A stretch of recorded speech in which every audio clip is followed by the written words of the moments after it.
Selamat pagi Bapak Ibu Saudara sekalian. Kita bersyukur pada hari ini gereja kita untuk pertama kalinya kita mengadakan ibadah online. Bersyukur buat apa yang Tuhan berikan dalam kehidupan kita. Pada pagi hari ini kita mau datang kepada Tuhan. Kita naikkan satu pujian oleh karena kemurahan Tuhan. Apa yang terjadi dalam kehidupan kita, semuanya itu baik. Apa yang terjadi dalam kehidupan kita hari-hari ini tidak lepas daripada tuntunan Tuhan dan campur tangan Tuhan. Oleh karena kemurahan Tuhan.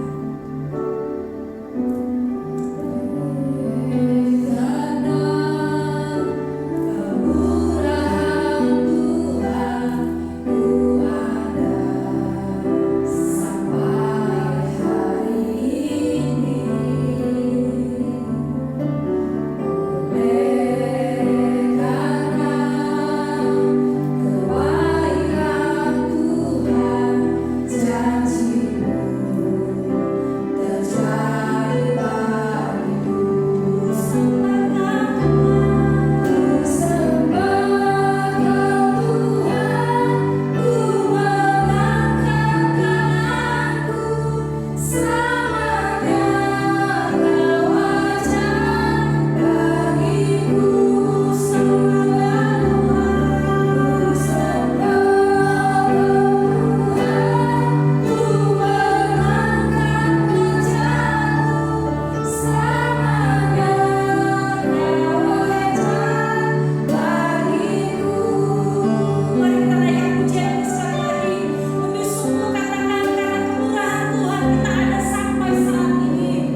Tuhan kami yang ajaib dan luar biasa.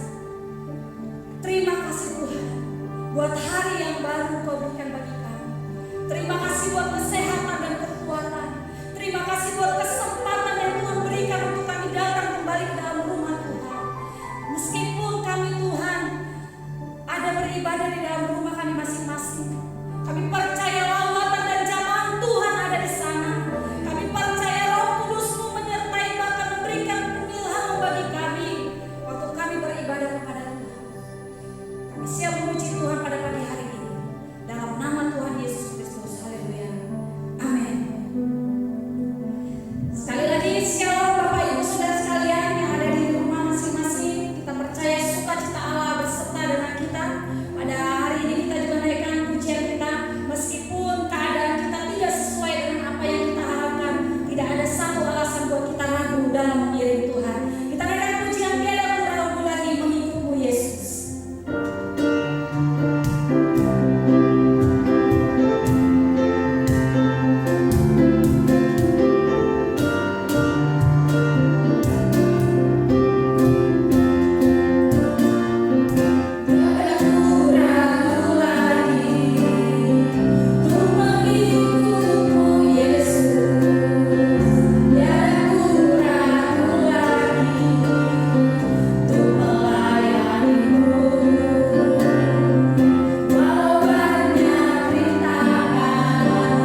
saat ini kami datang mohon berkat Tuhan atas seluruh ibadah online pada saat ini. Biarlah setiap kami diberkati, walaupun kami tidak bertatap muka, tetapi kami percaya Tuhan ada. Roh Kudus ada di antara para jemaat yang ada di rumah. Kiranya berkat Tuhan akan kami terima melalui penyampaian firman Tuhan pada pagi hari ini. Dalam nama Tuhan Yesus kami sambut firman ini. Haleluya, amin. Selamat pagi kepada sekalian jemaat yang ada di rumah masing-masing. Kita akan buka Alkitab kita dari 2 Tawarikh pasal 1 ayat 1 sampai dengan 13. Ya, saya bacakan mulai dari ayat yang keempat. Tetapi Daud telah mengangkut tabut Allah dari Kiryat Yearim ke tempat yang disiapkannya bagi tabut itu, sebab ia telah memasang kemah untuk tabut itu di Yerusalem. Namun mezbah tembaga yang dibuat Bezalel bin Uri bin Hur masih ada di sana di depan kemah suci Tuhan. Maka kesanalah Salomo dan jemaah itu meminta petunjuk Tuhan. Salomo mempersembahkan korban di sana di hadapan Tuhan di atas mezbah tembaga yang di depan kemah pertemuan itu. Ia mempersembahkan 1000 korban bakaran di atasnya. Pada malam itu juga Allah menampakkan diri kepada Salomo dan berfirman kepadanya, "Mintalah apa yang hendak kuberikan kepadamu." Berkatalah Salomo kepada Allah, "Engkaulah yang telah menunjukkan kasih setiamu yang besar kepada Daud ayahku dan telah mengangkat aku menjadi raja menggantikan dia. Maka sekarang ya Tuhan Allah, tunjukkanlah keteguhan janjimu kepada Daud ayahku, sebab engkaulah yang telah mengangkat aku menjadi raja atas suatu bangsa yang banyaknya seperti debu tanah. Berilah sekarang kepadaku hikmat dan pengertian, supaya aku dapat keluar dan masuk sebagai pemimpin bangsa ini, sebab siapakah yang dapat menghakimi umatmu yang besar ini?" Berfirmanlah Allah kepada Salomo, "Oleh karena itu yang kau ingini, dan kau tidak meminta kekayaan, harta benda, kemuliaan atau nyawa pembencimu, dan juga tidak meminta umur panjang, tapi sebaliknya engkau meminta kebijaksanaan dan pengertian untuk dapat menghakimi umatku, yang atasnya aku telah merajakan engkau." Ayat 12. Maka kebijaksanaan dan pengertian itu diberikan kepadamu. Selain itu, aku berikan kepadamu kekayaan, harta benda, dan kemuliaan, sebagaimana belum pernah ada pada raja-raja sebelum kau, dan tidak akan ada pada raja-raja sesudah kau. Ayat 13. Lalu pulanglah Salomo dari bukit pengorbanan yang di Gibeon itu, dari depan kemah pertemuan, ke Yerusalem, dan ia memerintah atas Israel. Jemaat yang dikasihi Tuhan, judul firman Tuhan pada pagi hari ini adalah bagaimana caranya menerima dan menjaga berkat Tuhan. Ya, kita belajar dari kehidupan Salomo. Untuk menerima berkat Tuhan itu gampang ya, tetapi untuk menjaga agar kita terus diberkati oleh Tuhan. Ya, nanti di sini kita melihat Salomo tidak menjaga berkat Tuhan yang dia terima. Ya, dia dikasih begitu banyak berkat, tetapi dia tidak hati-hati dengan kehidupannya. Akhirnya dia harus kehilangan berkat itu. Yang pertama, bagaimana menerima berkat Tuhan? Ya, yang pertama, Allah memberkati Salomo karena sikap hatinya yang selalu meminta petunjuk dari Tuhan. Kita baca ayatnya di dalam ayat yang kelima, bagian akhir. Maka kesanalah Salomo dan jemaat itu meminta petunjuk Tuhan. Ya, saudara, pada waktu Salomo meminta petunjuk Tuhan menandakan bahwa ia mempercayai Allah. Waktu kita minta petunjuk kepada seseorang, itu artinya kita percaya kepada orang itu. Ya, begitu juga Salomo minta petunjuk Tuhan. Dia tidak minta petunjuk dari orang-orang lain, tapi dia minta petunjuk Tuhan. Dia mempercayai Allah. Ya, dan juga ini pertanda bahwa dia tidak bersandar kepada pengertiannya sendiri. Dan dia mengakui Tuhan dalam segala lakunya.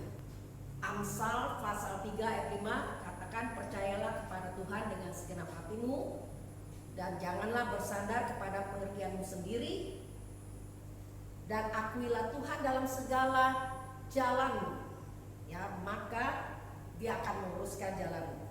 Inilah yang rupanya arti kata Salomo meminta petunjuk dari Tuhan. Saudara jemaat yang dikasih Tuhan, kepada siapa kita meminta petunjuk? Seharusnya kalau Allah kita Allah yang hidup, kita harus datang kepada Tuhan dan kita sering-sering minta petunjuk daripadanya. Itu artinya kita percaya kepada Tuhan. Itu artinya kita betul-betul menyerahkan kehidupan kita. Kita perlu pertolongan Tuhan, kita perlu petunjuk Tuhan, kita perlu arahan dari Tuhan. Ya, bagaimana dengan kita? Apakah kita suka minta petunjuk Tuhan? Atau kita jalan sendiri saja, nanti kalau sudah terbentur, sudah mentok, lalu kita mulai bertanya, kenapa hal ini terjadi pada saya? Ya, saudara yang dikasih Tuhan, Salomo menunjukkan satu sikap hati yang menyenangkan hati Tuhan. Ya, dia minta petunjuk Tuhan. Saudara mungkin sebagai orang tua juga senang ya kalau anaknya nggak cuek-cuek banget gitu, ada apa-apa diceritakan, minta petunjuk, minta arahan. Begitu juga Bapak kita. Ya, ini sebabnya Tuhan memberkati. Nanti kita melihat ya pertanyaan dari Tuhan. Yang keenam kita lihat, yang kedua ya, mengapa Tuhan memberkati Salomo. Salomo mempersembahkan korban di sana di hadapan Tuhan di atas mezbah tembaga yang di depan kemah pertemuan itu. Ia mempersembahkan 1000 korban bakaran di atasnya. Ya, di sini kita melihat korban yang diberikan itu bukan abal-abal, saudara. Ya, dan Salomo mampu. Dia diberkati dengan sangat luar biasa, tapi dia berikan kepada Tuhan. Ya, dia tunjukkan bahwa korban yang dia berikan itu menyatakan kasihnya kepada Tuhan. Ya, bukan korban yang asal-asalan. Dia tidak bilang 10 ekor, 30 ekor, tapi 1000 korban dipersembahkan kepada Tuhan. Saudara, bagaimana respon Tuhan ya? Di sini saya akan kembali kepada Amsal pasal 3 ayat 9. Tadi saya sudah kutip ayat 5 dan 6. Sekarang saya akan mengajak saudara ayat 3 dan 9. Amsal pasal 3 ayat 9, Kita bisa katakan di sini ada perintah, muliakanlah Tuhan dengan hartamu. Ya, sampai di situ saja, muliakanlah Tuhan dengan hartamu. Kita melihat Salomo di samping mempercayakan kehidupannya kepada Tuhan, dia sungguh-sungguh percaya kepada Tuhan, dia memuliakan Tuhan dengan hartanya. Ya, saudara, sikap hati yang baik ini mendatangkan berkat Allah. Allah berkata kepadanya, ya, ayat 10. Ya, di dalam ayat 10 dikatakan, berilah kepadaku hikmat dan pengertian. Ya, saudara, sebelumnya itu saya mau mundur dulu. Ya, di situ Tuhan bertanya seperti ini. Ya, di dalam ayat 7. 2 Tawarikh pasal 1 ayat 7 bunyinya begini. Pada malam itu juga Allah menampakkan diri kepada Salomo dan berfirman kepadanya, mintalah apa yang hendak kuberikan kepadamu. Saudara, andai kata Tuhan datang kepada saudara dan dia katakan, mintalah apa yang hendak kuberikan kepadamu, kira-kira jawaban kita apa? Ya, saudara yang dikasih Tuhan, ini Salomo adalah sangat luar biasa. Ya, di dalam ayat yang ke-10 tadi, Salomo meminta seperti ini, berilah kepadaku hikmat dan pengertian. Dia tidak fokus pada berkat bendawi. Lihat Yakobus pasal 4 ayat 3 dikatakan Allah menilai doa yang dinaikkan oleh Salomo ini, ya, dan lihat tanggapan Allah. Kenapa Tuhan sampai datang pada malam itu menyatakan diri kepada Salomo? Karena dia berkenan akan sikap Salomo, dia berkenan akan sikap hatinya. Ya, dikatakan Salomo tidak meminta. Saudara lihat ya di dalam permintaannya yang di dalam ayat 10, saya bacakan. Berilah sekarang kepadaku hikmat dan pengertian, supaya aku dapat keluar masuk sebagai pemimpin bangsa ini. Sebab siapakah yang dapat menghakimi umatmu yang besar ini, saudara? Kalau waktu kita berdoa, ternyata Tuhan dengar doa kita. Bukan saja mendengar, Tuhan menilai. Bukan saja menilai, tapi Tuhan melihat motivasi, ya, di balik permintaan kita itu. Ya, Salomo di sini mengatakan motivasinya jelas sekali, ya. Kenapa dia minta hikmat dan pengertian? Ya, sampai nanti Allah berfirman ayat 11. Berfirmanlah Allah kepada Salomo, oleh karena itu yang kau ingini dan kau tidak meminta kekayaan. Ini biasanya udah terlalu banyak request, ya. Kalau anak-anak Tuhan, orang percaya kepada Tuhan, yang diminta ini nih. Jadi Tuhan apa benar, ya? Engkau tidak meminta kekayaan, harta benda, kemuliaan atau nyawa pembencimu, dan juga tidak meminta umur panjang.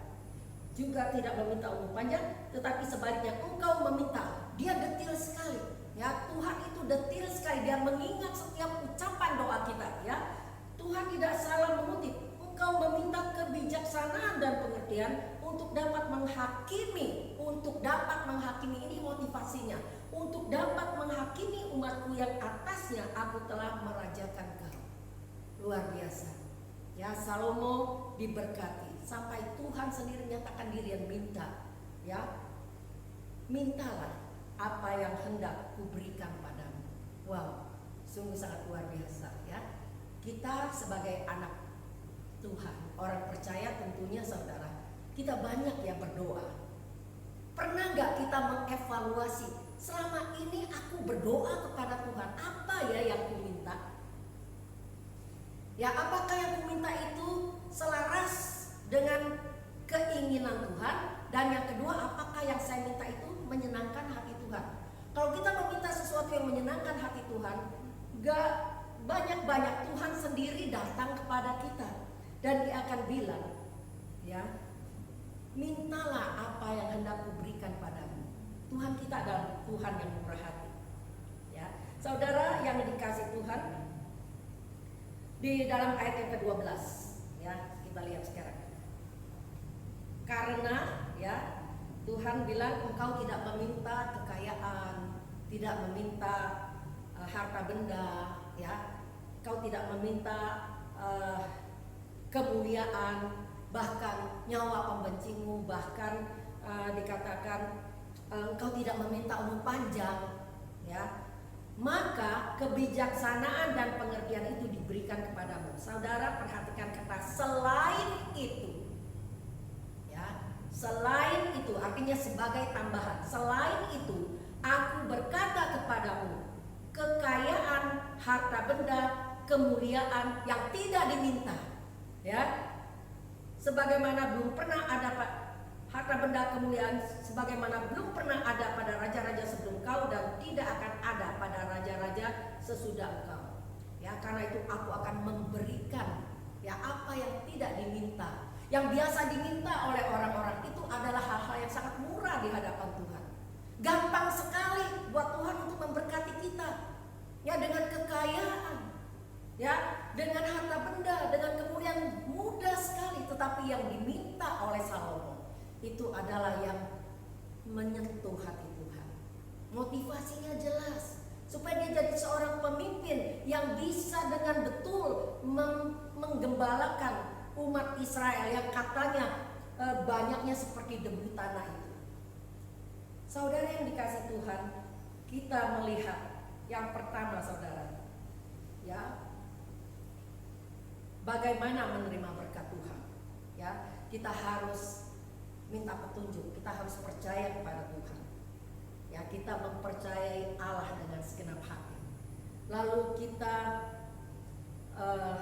juga memberikan, ya, di dalam ayat yang berikutnya dikatakan dia mempersembahkan korban yang tidak tanggung-tanggung, ya 1000. Artinya kita menerima dengan murah hati, kita harus memberikannya dengan murah hati. Yang kedua, ya, poin terakhir, bagaimana mempertahankan atau menjaga berkat Tuhan dalam hidup kita. Kalau kita lihat dalam kehidupan Salomo, ya, jemaat yang dikasih Tuhan, itu sayang sekali. Dia mulai dengan begitu luar biasa kekayaannya. Kalau saya lihat di Google itu dia punya 2,2 triliun, ya, dolar. Ya, dia termasuk 10 orang terkaya dalam dunia ini. Raja yang paling kaya, ya, pada waktu itu adalah Raja Salomo. Ya, saudara, karena apa? Karena sikap hatinya yang menyenangkan hati Tuhan. Kalau kita mau menerima berkat dari Tuhan, ya, baik berkat jasmani, khususnya berkat rohani, kita harus menyenangkan hati Tuhan dengan doa-doa yang kita panjatkan. Yang kedua, mempertahankan dan menjaga berkat Tuhan dalam hidup kita. Saya katakan tadi Salomo tidak, ya. Dia terima berkat Tuhan luar biasa, tetapi dia pada akhir hidupnya kita tahu, ya, dia tergoda dengan istrinya yang banyak itu, dan istrinya yang banyak itu membawa dia untuk menyembah ilah-ilah asing, ilah-ilah mereka, sehingga Salomo berakhir dengan sangat luar biasa mulia, ya, sampai Ratu Syeba saja kebijaksanaannya begitu luar biasa, ya, orang-orang semua cari Salomo, tetapi dia mengakhiri dengan tidak menjaga berkat Tuhan di dalam kehidupannya. Kita melihat 2 Tawarikh pasal 7. 2 Tawarikh pasal 7 ayat yang 17 sampai 22. Oke, mengenai engkau, artinya sekarang Allah berbicara langsung kepada Salomo, ya. Mengenai engkau, jika engkau hidup di hadapanku sama seperti Daud ayahmu, dan berbuat sesuai dengan segala yang kuperintahkan kepadamu, dan jika engkau tetap mengikuti segala ketetapan dan peraturanku, ayat 18-22, maka aku akan meneguhkan tahta kerajaanmu sesuai dengan perjanjian yang telah kuikat dengan Daud ayahmu, dengan berkata, takkan terputus keturunanmu yang memerintah atas Israel.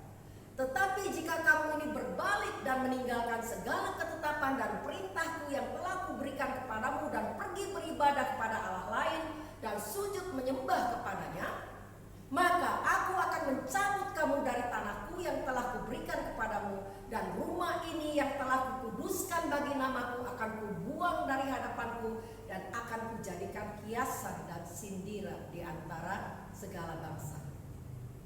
Dan setiap orang yang lewat rumah yang amat ditinggikan ini akan tertegun dan berkata, apakah sebabnya Tuhan berbuat yang demikian kepada negeri ini dan kepada rumah ini? Maka orang akan berkata, sebab mereka meninggalkan Tuhan, Allah nenek moyang mereka yang membawa mereka keluar dari tanah Mesir, dan sebab mereka berpegang pada Allah lain dan sujud menyembah kepadanya dan beribadah kepadanya. Itulah sebabnya Ia mendatangkan segala malapetaka ini ke atas mereka.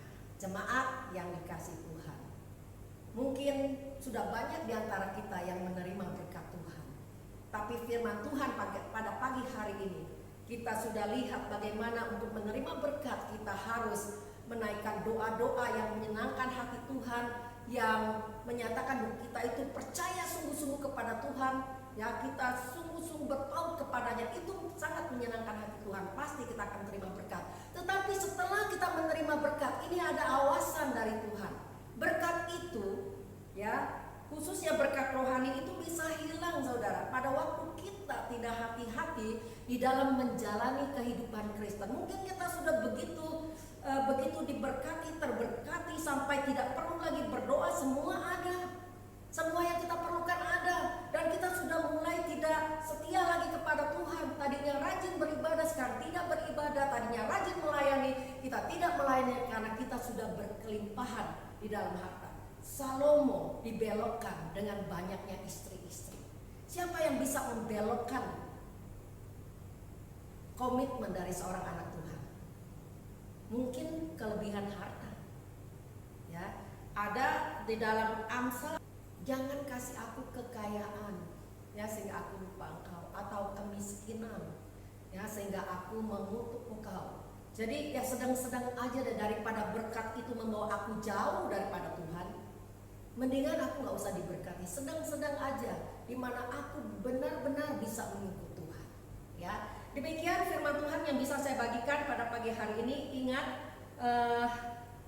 bagaimana kita menerima berkat Tuhan dan bagaimana kita menjaga berkat itu agar hidup kita senantiasa ada dalam berkat Tuhan. Mari kita berdoa. Tuhan Yesus yang baik, terima kasih buat firman-Mu pada pagi hari ini yang telah kembali mengingatkan kami bahwa Tuhan suka memberkati kami. Tuhan bisa memberkati kami secara berlimpah-limpah. Tetapi pada waktu kami menerima berkat itu, kami diminta untuk berhati-hati. Kami diminta untuk hidup tetap dekat kepada Tuhan, tetap memuliakan Tuhan, sehingga berkat Tuhan itu tetap terjaga di dalam kehidupan kami. Berkati setiap kami jemaat Tuhan yang sudah mendengar firman Tuhan pada pagi hari ini. Dalam nama Tuhan Yesus, hamba-Mu sudah berdoa dan mengucap syukur. Haleluya, amin. Puji nama Tuhan, kita diberkati oleh kebenaran firman Tuhan. Terima kasih buat Ibu Gembala, Pendeta Dr. Ramli, buat kebenaran firman Tuhan yang menguatkan kita, biar kita tetap teguh di dalam Tuhan. Dan pada pagi hari ini sebelum kita mengakhiri ibadah kita mendengarkan beberapa pengumuman Bapak Ibu Saudara sekalian. Yang pertama, doa bersama masih tetap dilakukan secara online. Bapak Ibu bisa melihat info gereja ya melalui grup WA. Dan bagi Bapak Ibu Saudara sekalian yang rindu memberikan persembahan bahkan perpuluhan, boleh dengan cara mentransfer ke rekening gereja kita, Gereja Sidang Jemaat Allah, di nomor rekening 58901347001 BCA. Dan Bapak Ibu juga boleh datang ke gereja, akan disiapkan amplop perpuluhan dan amplop persembahan untuk kita memberi buat gereja kita. Demikian pengumuman yang bisa disampaikan. Tuhan Yesus memberkati, dan kita akan mengakhiri ibadah kita pada pagi hari ini. Kita naikkan satu pujian, kiranya Engkau memberkati aku berlimpah-limpah. Engkau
terjadi dalam bangsa kami. Engkau juga berikan kesatuan hati bagi masyarakat untuk bergandengan tangan dengan apa yang diputuskan oleh pemerintah kami untuk memutuskan rantai COVID ini Tuhan, supaya ini cepat berakhir Tuhan. Kami biarlah Engkau berikan hikmat-Mu juga kepada rakyat yang ada ya Tuhan, tidak mengeraskan hati mereka ya Bapa. Kami juga berdoa secara khusus buat gereja kami, Gereja Sidang Jemaat Allah Batu Tulis Raja Wali. Tuhan, kami berdoa buat jemaat-Mu dimanapun mereka berada saat ini Tuhan, apa yang mereka alami Tuhan, kami percaya seperti janji firman Tuhan berkata, tidak sekali-kali pun Tuhan membiarkan anak-anak Tuhan sendiri, tidak sekali-kali pun anak-anak Tuhan Kau biarkan mereka berjalan ya Tuhan, tetapi kami percaya Tuhan Kau ada di sana, Tuhan Kau akan menyertai dan melindungi mereka dimanapun mereka berada. Jika di antara jemaat Tuhan Batu Tulis Raja Wali ini Tuhan ada yang mengalami kelemahan tubuh, mungkin mereka mengalami sakit penyakit di bagian tubuh mereka, dari tempat ini kami berdoa Kau jamah di dalam nama Tuhan Yesus Kristus, biar bilur-bilur Tuhan Yesus yang menyembuhkan mereka, dan kami percaya lawatan-Mu luar biasa ada dalam kehidupan mereka. Berikan kekuatan, iman, percaya terus sungguh kepada Engkau ya Tuhan, di tengah-tengah situasi yang tidak sesuai dengan apa yang kami harapkan. Mungkin Tuhan tahun-tahun ini, sisa tahun ini Tuhan masih ada beberapa bulan ke depan, mungkin kami masih punya rencana-rencana, tetapi biarlah rencana Tuhan yang terjadi di dalam kehidupan kami. Kami tidak mau mendahului rencana Tuhan, tapi kami mau Tuhan Kau turut campur tangan dalam setiap rencana kami. Berkati sidang jemaat-Mu ya Tuhan, pribadi lepas pribadi, keluarga lepas keluarga, mulai dari anak-anak sekolah minggu Tuhan, sampai orang dewasa bahkan lansia, jemaat Batu Tulis Raja Wali ini Tuhan, boleh Tuhan lindungi dari COVID ini ya Tuhan. Engkau lindungi mereka, Kau jagai jauhkan dari sakit penyakit apapun itu Tuhan. Kami biarlah Tuhan tetap sehat di dalam perlindungan dari Tuhan Yesus Kristus. Terima kasih Bapa, kami bersyukur buat kebenaran firman Tuhan yang disampaikan oleh hamba-Mu Tuhan, Ibu Gembala Sidang kami, Pendeta Milka Ramli. Kami berdoa senantiasa buat beliau Tuhan, buat beliau sehat, buat beliau kuat Tuhan, di dalam pelayanannya. Berikan hikmat-Mu terus Tuhan, dalam mendidik setiap jemaat Tuhan. Tuhan Kau berikan kesabaran, biarlah hikmat datang daripada Tuhan melingkupi Gembala Sidang kami. Pakai dia secara luar biasa, Kau berkati keluarganya ya Tuhan. Kau berkati juga Tuhan hamba-hamba-Mu yang sudah melayani pada pagi hari ini, biarlah berkat Allah melimpah dalam kehidupan kami semuanya. Terima kasih Tuhan Yesus, kami akhiri ibadah kami pada pagi hari ini di dalam nama Tuhan Yesus Kristus. Mari Bapak Ibu sekalian kita mengangkat kedua tangan kita dan terimalah Jemaat yang sangat dikasih Tuhan, Tuhan memberkati dan melindungi engkau. Tuhan menyinari engkau dengan wajahnya dan memberikan kepada engkau kasih karunia. Tuhan menghadapkan wajahnya kepadamu dan memberikan kepada engkau damai sejahtera. Kasih karunia dari Tuhan Yesus Kristus dan kasih Allah Bapa dan persekutuan di dalam Roh Kudus menyertai engkau dari saat ini sampai Maranatha Tuhan datang untuk yang kedua kalinya. Kita sekalian percaya katakan amin. Amin. Selamat